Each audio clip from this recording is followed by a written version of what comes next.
ಎಲ್ಲರಿಗೂ ನಮಸ್ಕಾರ. ನಾವು ಒಬ್ಬರೇ ಇದ್ದಾಗ ನಮ್ಮೊಳಗೆ ನಾವು ನಮಗೇನೆ ಕೆಲವು ಪ್ರಶ್ನೆಗಳನ್ನು ಕೇಳ್ಕೊಳ್ಬೇಕು.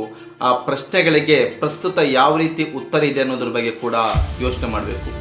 ಮೊದಲ ಪ್ರಶ್ನೆ, ಈಗ ವಯಸ್ಸು ಎಷ್ಟಾಯಿತು? ಎರಡನೇ ಪ್ರಶ್ನೆ, 5 ವರ್ಷದ ಹಿಂದೆ ನಾನು ಹೇಗಿದ್ದೆ, ಈಗ ಹೇಗಿದ್ದೇನೆ? ಮೂರನೇ ಪ್ರಶ್ನೆ, ಮುಂದಿನ ಜೀವನಕ್ಕೆ ಯಾವ ರೀತಿಯಾದಂಥ ತಯಾರಿಯನ್ನು ಈಗ ನಾವು ನಡೆಸುತ್ತಿದ್ದೇವೆ? ನಾಲ್ಕನೇ ಪ್ರಶ್ನೆ, ಈಗ ಪಡುತ್ತಿರುವ ಪ್ರಯತ್ನದಿಂದ ಮುಂದಿನ ಜೀವನಕ್ಕೆ ಅದು ನಮಗೆ ಉಪಯೋಗ ಆಗುತ್ತೋ ಇಲ್ವೋ ಅನ್ನುವಂಥ ಪ್ರಶ್ನೆ. ಈ ಕ್ಷಣದಲ್ಲಿ ನಮ್ಮ ವ್ಯಾಲ್ಯೂ ಎಷ್ಟು ಇದೆ? ಮುಂದಿನ 5 ವರ್ಷಕ್ಕೆ ನಮ್ಮ ವ್ಯಾಲ್ಯೂ ಎಷ್ಟಾಗಬೇಕು? ಆರನೇ ಪ್ರಶ್ನೆ, ನನ್ನ ಜೀವನದಲ್ಲಿ ಅಸಾಧ್ಯವಾದದ್ದು ಯಾವುದಿಲ್ಲ, ಎಲ್ಲವೂ ನನ್ನಿಂದ ಸಾಧ್ಯ. ಏಳನೇ ಪ್ರಶ್ನೆ, ನಮಗೆ ನಾವೇ ಕೇಳಿಕೊಂಡಂಥ 6 ಪ್ರಶ್ನೆಗಳಿಗೆ ನಮಗೆ ನಾವೇ ಪಡೆದುಕೊಂಡಂಥ ಉತ್ತರದ ಪ್ರಯತ್ನವನ್ನು ಆ ಕ್ಷಣದಿಂದಲೇ ಪ್ರಾರಂಭಿಸುವುದು. ನಮ್ಮ ದೇಶದಲ್ಲಿ ಅಸಾಧ್ಯವಾದದ್ದು ಯಾವುದೂ ಇಲ್ಲ ಅನ್ನೋದಕ್ಕೆ 2 ಉದಾಹರಣೆಗಳು. ಒಂದು ಹಳ್ಳಿಯಲ್ಲಿ ಒಬ್ಬ ರೈತ ವ್ಯವಸಾಯ ಮಾಡಿಕೊಂಡು ಜೀವನ ಮಾಡ್ತಿರ್ತಾನೆ. ಅದೇ ಹಳ್ಳಿಯಲ್ಲಿ ಒಂದು ಕಳ್ಳತನ ನಡೆಯುತ್ತೆ. ಒಬ್ಬರ ಮನೆಯಿಂದ ಚಿನ್ನವನ್ನ ಕದ್ಕೊಂಡು ಹೋಗ್ತಾರೆ. ಒಬ್ಬ ರೈತನ ಮಗನನ್ನ ಪೊಲೀಸ್ನವರು ಅರೆಸ್ಟ್ ಮಾಡ್ಕೊಂಡು ಕರ್ಕೊಂಡು ಹೋಗ್ತಾರೆ, ಜೈಲಲ್ಲಿ ಇಟ್ಟಿರ್ತಾರೆ. ಅವರ ಹೊಲವನ್ನ ಉಳ್ಬೇಕಾಗಿತ್ತು ವ್ಯವಸಾಯ ಮಾಡಕ್ಕೆ. ಮಗ ಜೈಲಿನಲ್ಲಿದ್ದಾನೆ, ತಂದೆಗೆ ಉಳಕ್ಕೆ ಆಗಲ್ಲ. ತಂದೆ ಜೈಲಲ್ಲಿರುವಂತ ಮಗನಿಗೆ ಫೋನ್ ಮಾಡಿ ಮಾತಾಡ್ತಾನೆ, ನೀನು ಜೈಲಲ್ಲಿದ್ಯಾ, ಹೊಲವನ್ನ ಹೂಳಲೇಬೇಕು, ಹೂಳಿಲ್ಲ ಅಂದ್ರೆ ವ್ಯವಸಾಯ ಮಾಡಕ್ಕೆ ಆಗಲ್ಲ ಅಂತ.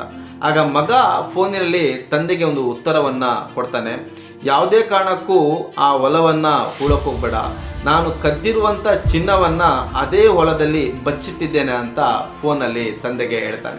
ಆ ಫೋನಲ್ಲಿ ಮಾತಾಡುವಂಥ ಮಾತುಗಳನ್ನ ಪೊಲೀಸವರು ಕೇಳಿಸ್ಕೊಳ್ತಾ ಇರ್ತಾರೆ. ಮರುದಿನ 10-15 ಜನ ಪೊಲೀಸರು ಆ ಹೊಲಕ್ಕೆ ಬಂದು ಕಂಪ್ಲೀಟ್ ಆಗಿ ಹೂಳುವ ರೀತಿಯಲ್ಲಿ ಆ ಹೊಲದಲ್ಲಿ ಚಿನ್ನವನ್ನ ಎಲ್ಲಿ ಬಚ್ಚಿಟ್ಟಿದ್ದಾನೆ ಅಂತ ಹುಡುಕ್ತಾರೆ. ಎಲ್ಲೂ ಕೂಡ ಪೊಲೀಸರಿಗೆ ಚಿನ್ನ ಸಿಗಲ್ಲ.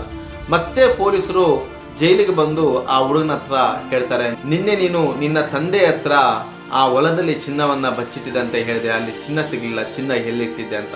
ಆಗ ಆ ಹುಡುಗ ಉತ್ತರವನ್ನ ಕೊಡ್ತಾನೆ, ನಿಜವಾಗಿಯೂ ನಾನು ಕಳ್ಳತನ ಮಾಡಿಲ್ಲ, ಆ ಚಿನ್ನ ಎಲ್ಲಿದ್ದಂತ ನನಗೆ ಗೊತ್ತಿಲ್ಲ, ಹೊಲವನ್ನ ಹೂಳಲೇಬೇಕಾಗಿತ್ತು, ನನ್ನನ್ನು ಕರೆದುಕೊಂಡು ಬಂದು ನೀವು ಜೈಲಲ್ಲಿ ಇಟ್ಟಿದ್ದೀರಾ, ನಿಮ್ಮ ಕೈಯಿಂದನೇ ನಮ್ಮ ಹೊಲವನ್ನ ಉಳಿಸಿದೆ ಅಂತ ಆ ಹುಡುಗ ಉತ್ತರ ಕೊಡ್ತಾನೆ. ಮನುಷ್ಯ ತನ್ನಲ್ಲಿರುವಂಥ ಬುದ್ಧಿಯನ್ನ ಉಪಯೋಗಿಸಿಕೊಂಡು ಒಳ್ಳೆಯ ರೀತಿಯಲ್ಲಿ ಅವನ ಕೆಲಸವನ್ನ ಯಾವ ರೀತಿ ಬೇಕಾದರೂ ಮಾಡಿಸ್ಕೊಳ್ಬೋದು, ಮಾಡ್ಬೋದು ಅನ್ನೋದಕ್ಕೆ ಇದೊಂದು ಸಣ್ಣ ಉದಾಹರಣೆ ಸಿಗುತ್ತೆ. ನಮ್ಮ ದೇಶದಲ್ಲಿ ಅನೇಕ ಜನ ಟೀಚರ್ಸ್ಗಳು IAS IPS ಅವ್ರಿಗೆ ಕೋಚಿಂಗ್ಗಳನ್ನು ಕೊಡ್ತಾರೆ. ಕೋಚಿಂಗ್ಗಳನ್ನು ಕೊಡುವಂಥ ಟೀಚರ್ಗಳು ಯಾರು ಕೂಡ IAS ಆಗಿರ್ಬೋದು, IPS ಆಗಿರ್ಬೋದು ಪಾಸ್ ಆಗಿರಲ್ಲ. ಅವರು ಆ ಪೇಪರ್ಗಳಲ್ಲಿ ಫೈಲ್ ಆಗಿರ್ತಾರೆ. ಅವರು ಆ ಪೇಪರ್ಗಳಲ್ಲಿ ಫೈಲ್ ಆದರೂ ಕೂಡ ಅವರು ಕೋಚಿಂಗ್ ನೀಡುವುದರ ಮೂಲಕ ಸಾವಿರಾರು ಜನ IAS IPS ಗಳನ್ನ ಸೃಷ್ಟಿ ಮಾಡ್ತಾರೆ. ಇದರ ಅರ್ಥ ಏನಂದ್ರೆ, ಗೆದ್ರೆ ಕಿಂಗ್ ಆಗ್ಬೋದು, ಸೋತ್ರೆ ಕಿಂಗ್ ಮೇಕರ್ ಆಗ್ಬೋದು ಅಂತ. ವಿಡಿಯೋವನ್ನ ಪೂರ್ತಿ ನೋಡಿದಂತ ಸಮಸ್ತ ಕನ್ನಡಿಗರಿಗೆ ಧನ್ಯವಾದಗಳನ್ನು ಸಲ್ಲಿಸುತ್ತಾ ಇಂಥ ಅನೇಕ ಉತ್ತಮವಾದಂಥ ವಿಚಾರಗಳನ್ನ ಈ ಚಾನಲ್ ಮೂಲಕ ತಿಳಿಸ ಬರ್ತೀನಿ. ದಯವಿಟ್ಟು ಚಾನಲ್ನ ಸಬ್ಸ್ಕ್ರೈಬ್ ಮಾಡಿ. ವಿಡಿಯೋ ಇಷ್ಟ ಆಯ್ತು ಅಂದರೆ ಲೈಕ್ ಮಾಡಿ, ಶೇರ್ ಮಾಡಿ. ಮತ್ತೆ ಮುಂದಿನ ಸಂಚಿಕೆಯಲ್ಲಿ ಇನ್ನೊಂದು ಉತ್ತಮವಾದಂಥ ವಿಚಾರದೊಂದಿಗೆ ನಿಮ್ಮ ಮುಂದೆ ಬರ್ತೀನಿ. ಅಲ್ಲಿವರೆಗೂ ನಮಸ್ಕಾರ ಸ್ನೇಹಿತರೆ.